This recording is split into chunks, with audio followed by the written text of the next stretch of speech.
नमस्कार साथियों, स्वागत है आपका गोल ब्रेकर के यूट्यूब चैनल में। यहाँ पे हम एनसीएल के अंदर नॉर्दर्न कोलफील्ड लिमिटेड के अंदर वैकेंसी आई है जो कि अप्रेंटिसशिप से रिलेटेड है, उसके बारे में बात कर लेते हैं। कौन कैंडिडेट अप्लाई कर लेता है? जो कैंडिडेट यूपी और एमपी से, या तो यूपी से या एमपी इंस्टीट्यूट बेस से आईटीआई पास हो, इंडस्ट्रियल ट्रेनिंग इंस्टीट्यूट औद्योगिक प्रशिक्षण संस्थान से पास हो। टोटल यहाँ पे पोस्ट के बारे में बताया गया है। यूआर में कितनी है, SC OBC ST PWD candidate के अंदर कितनी है, फीटर इलेक्ट्रिशियन मोटर मैकेनिक और वेल्डर, चार तरह की जो ट्रेड्स हैं उनके अंदर वैकेंसीज आई हुई 1295 टोटल पोस्ट हैं। और यहाँ पे प्रेस्क्राइब क्वालिफिकेशन बताई गई है। वेल्डर के लिए आईटीआई होना चाहिए, 8th होना चाहिए। आपकी ट्रेड जो है वो एनसीवीटी चाहे एससीवीटी किसी भी माध्यम से हो। एनसीवीटी होता है नेशनल के लिए और एससीवीटी होता है स्टेट के लिए।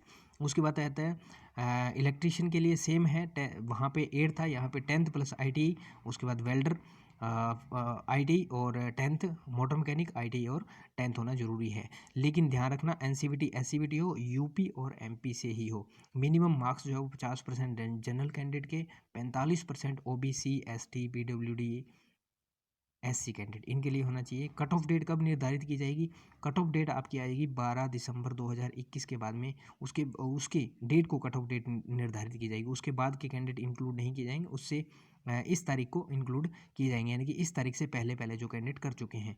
40% अगर परमानेंट डिसेबिलिटी है किसी कैंडिडेट के अंदर तो उसको रिजेक्ट कर दिया जाएगा या उसको रिजर्वेशन नहीं दिया जाएगा, वो कैंडिडेट कंसिडर नहीं किया जाएगा।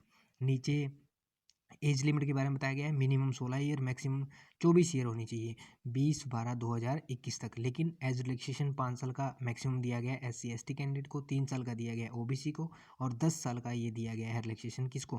पीडब्ल्यूडी कैंडिडेट को। और यहाँ पे पीडब्ल्यूडी अगर एससी वाले हैं तो उनको 15 का हो सकता है, अगर ओबीसी एनसीएल के अंदर है नॉन क्रीमी लेयर में तो उनको 13 का मिल सकता है। ये अप्लाई करने पर डिपेंड करता है, आपके सर्टिफिकेट पे डिपेंड करता है। क्या प्रोसीजर है? अप्रेंटिसशिप का जो पोर्टल है उसके ऊपर जाना है, वहाँ पे अपना नेम एड्रेस और ये प्रोसेस आपको डालना रहेगा, नेम एड्रेस वगैरह फॉलो करना रहेगा। उसके बाद यहाँ पे नेम एड्रेस जो भी आपके आधार के अंदर डेट ऑफ बर्थ वगैरह दिए गए हैं वो डालना रहेगा।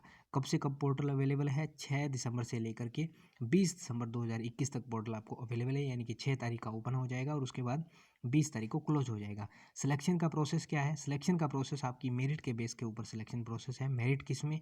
मेरिट आपकी जो आईटी के अंदर आपने स्कोर किया है उसके ऊपर है।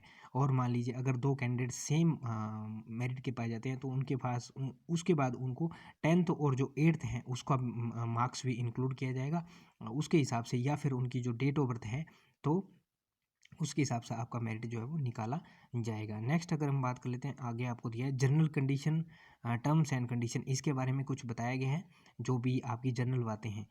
तो एक बार इसको आप रीड कर लेना। और यहाँ पे नीचे आपको बताया गया है, यहाँ जनरल टर्म्स एंड कंडीशन बताया गया है कि आपका जो ईमेल वगैरह फ़ोन वगैरह अगर आप देते हैं तो वो चालू कंडीशन के अंदर होना चाहिए, चलता रहना चाहिए, क्योंकि आपके फ्यूचर के अंदर जो भी मैसेजेस वगैरह आएंगे वो मेल के माध्यम से आएंगे। आपका सिलेक्शन हुआ है नहीं हुआ है, रिजेक्ट हुआ है नहीं हुआ है। रिजेक्शन एक कैसे होएगा कैंडिडेट का? रिजेक्शन के 2-3 चीज़ें बता रखी है। अगर आपका एप्लीकेशन जो है वो इनकम्प्लीट है, ठीक है, अगर आपने जो क्वालिफिकेशन क्राइटेरिया बताया गया है वो आपने पूरा नहीं किया है, जो आपने आईटी है वो एमपी या यूपी से नहीं किया, कोई अदर स्टेट से किया है, तो इस तरह से जो रिजेक्शन का है वो आपके रहने वाले हैं। और यहाँ पे अगर आपके मिसमैच होते हैं, name, father name, date of birth, या फिर 10th या 8th या आईटी के अंदर पेन, आधार, कुछ के अंदर कुछ भी अगर आपका मिसमैच होता है तो वहाँ पे आपको रिजेक्ट कर दिया जाएगा। यहाँ पे ओपनिंग और स्टार्टिंग डेट बताई गई है, ये 2 डेट जरूर मेंशन रखना। और अगर आप क्वारी करना चाहते हैं, पूछना चाहते हैं, कुछ इन्फॉर्मेशन लेना चाहते हैं तो सुबह 11 बजे से लेकर के शाम को 4 बजे तक 5 घंटे के अंदर ये आपको नंबर वगैरह दिए गए हैं। यहाँ पे आप या तो मेल कर सकते हैं या कॉन्टैक्ट नंबर से कॉन्टैक्ट करके पूछ सकते हैं कोई भी आपकी अगर क्वेरी रहती है तो। यहाँ नीचे डॉक्यूमेंट है जो डॉक्यूमेंट वेरिफिकेशन के टाइम पे आपको चाहिएंगे, कौन कौन से हैं, लिस्ट है डॉक्यूमेंट की। और ये डॉक्यूमेंट जो है आपको लेकर के जाने हैं, ओरिजिनल जरूर लेकर के जाना साथ में, और एक एक या दो दो फोटोकॉपी जरूर लेकर के जाना जब भी आपका सिलेक्शन का लिस्ट यहाँ पे आउट होता है तो। 10th और 8th का मार्कशीट है, आईटीआई का मार्कशीट है, कास्ट सर्टिफिकेट है अगर आप ओबीसी एससी या एसटी से बिलोंग करते हैं। पीडब्ल्यूडी कैंडिडेट के लिए जो हॉस्पिटल है गवर्नमेंट का उससे इशू किया हो। 4 आपकी फ़ोटो होनी चाहिए रिसेंट की खिंचवाई हुई, आधार कार्ड, पैन कार्ड, बैंक की पासबुक। तो ये दोस्तों आपकी नोटिफिकेशन है, उम्मीद करता हूँ जानकारी अच्छी लगी है।